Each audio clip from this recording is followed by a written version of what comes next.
এই ভিডিওটা কিন্তু বেশ কিছুদিন আগের। তো আমি আর মা দেখতেই পাচ্ছ পুজো দিতে যাচ্ছি। তো প্রথমে কিন্তু আমরা টোটো করে চলে গেছিলাম, যেখানে আমার স্কুল সেখানেই কিন্তু এই মন্দিরটা। আর এটা কিন্তু মানত পূরণের পুজো, মানে পূরণ কিনা ঠিক জানি না, মানে রাজীবই কিছু একটা মানত করেছিল বাবার জন্য। তো সেই জন্যই পুজোটা অনেক দিন থেকে পেন্ডিং হয়েছিল, দেবো করে দেওয়াই হচ্ছিল না। আর যেহেতু বাবা মা বেশিরভাগ সময় বাড়ির বাইরে থাকে, সেই কারণে কিন্তু আরোই দেওয়া হচ্ছিল না।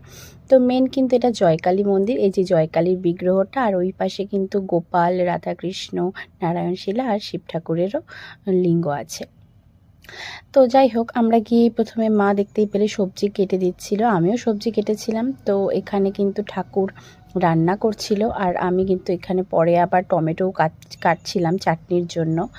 তো তারপর কিন্তু এগুলো কেটে আমরা সব কিছু রেডি করে দিয়েছিলাম। আর যে ব্রাহ্মণ যিনি, সে মানে উনি রান্না করছিলেন। আর এদিকে মাকে বলছিলাম আসো তুমি আমার ভিডিওতে, তো মা খুব হাসছিল, বলছিল ধুর না এইসবের আমি নেই।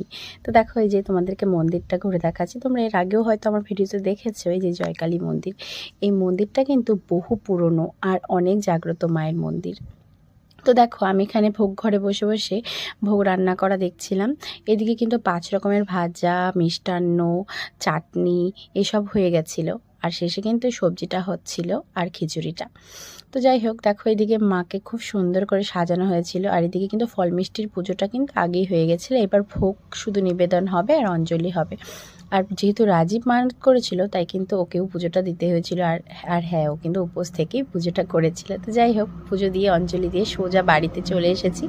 আর এই দেখো যে ভোগের প্রসাদ, যেটা দেখলে আমার এখনও লোভ লাগে। তো যাই হোক, ভিডিওটা কেমন লাগলো অবশ্যই জানি, ভালো লাগলে একটা লাইক করে দিও।